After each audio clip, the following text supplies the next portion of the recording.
সম্মানিত ভিউয়ার্স, আসসালামু আলাইকুম ওয়া রাহমাতুল্লাহি ওয়া বারাকাতুহু। আশা করি সবাই আল্লাহর অশেষ রহমতে ভালো আছেন, সুস্থ আছেন।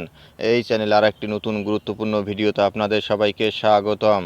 আজকে আলোচনা করব সরকারি চাকরিজীবীদের কার কত বেতন বাড়ছে। বিস্তারিত থাকছে ভিডিওতে। এই ভিডিওটি দেখার আগে যারা এই চ্যানেলে একদম নতুন তারা অবশ্যই চ্যানেলটি সাবস্ক্রাইব করে পাশে থাকা বেল আইকনটি প্রেস করে দিন। আর যারা ইতিমধ্যে সাবস্ক্রাইব করেছেন তাদেরকে জানাই অসংখ্য ধন্যবাদ। সরকারি চাকরিজীবীদের কার কত বেতন বাড়ছে?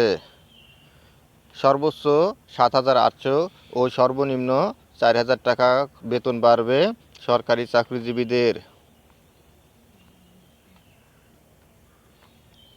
এবারই প্রথম গ্রেড অনুযায়ী সরকারি কর্মচারীদের মহার্ঘ ভাতা দেওয়া হবে। যারা পেছনের গ্রেডে চাকরি করেন তারা বেশি হারে এই ভাতা পাবেন, অর্থাৎ কর্মচারীদের মহার্ঘ ভাতা বেশি হবে। আর সামনের দিকের গ্রেডের চাকরির কারণে কর্মকর্তারা কম হারে ভাতা পাবেন। অর্থ মন্ত্রণালয় এ সংক্রান্ত একটি প্রস্তাবের খসড়া চূড়ান্ত করেছে, যা অনুমোদনের জন্য প্রধান উপদেষ্টার কাছে পাঠানো হবে। প্রস্তাব অনুযায়ী প্রথম থেকে তৃতীয় গ্রেড মহার্ঘ ভাতা পাবেন মূল বেতনের 10%, চতুর্থ থেকে দশম গ্রেড পাবেন মূল বেতনের 20%, 11 থেকে 20তম গ্রেড পাবেন মূল বেতনের 25%। সর্বনিম্ন বেতন বৃদ্ধি হচ্ছে 4,000 টাকা, সর্বোচ্চ বেতন বাড়বে 7,800 টাকা। কোনো চাকরিজীবী 4,000 টাকা কম মহার্ঘ ভাতা পাবেন না।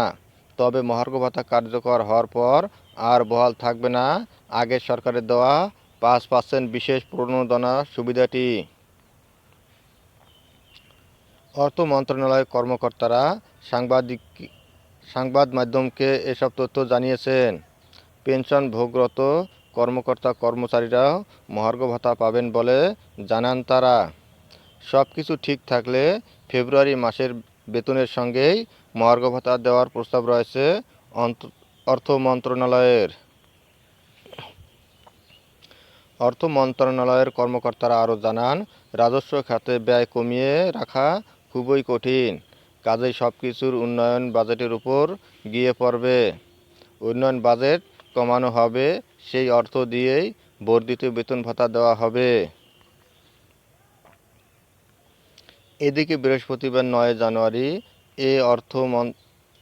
এ অর্থ বছরেই মহার্ঘ ভাতা দেওয়ার বিষয়টি নিশ্চিত করেছেন জনপ্রশাসন মন্ত্রণালয়ের সিনিয়র সচিব মোখলেছুর রহমান।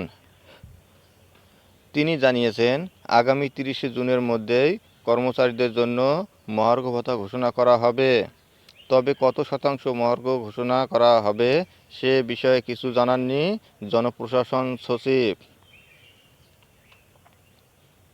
জানা গেছে, সরকারি কর্মচারীদের সর্বশেষ পে স্কেল দেওয়া হয় 2015 সালে।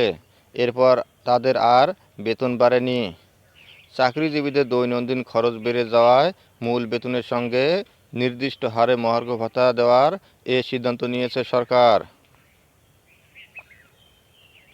জনপ্রশাসন মন্ত্রণালয়ের তথ্য অনুযায়ী সরকারের বিভিন্ন মন্ত্রণালয়, বিভাগ, অধিদপ্তর, দপ্তর, কর্পোরেশন ও স্বায়ত্তশাসিত প্রতিষ্ঠানে প্রায় 14 লাখ কর্মচারী কর্মরত। চলতি 2024-25 অর্থবছরের বাজেটে তাদের বেতন ভাতা বাবদ বরাদ্দ রাখা হয়েছে 81,580 কোটি টাকা।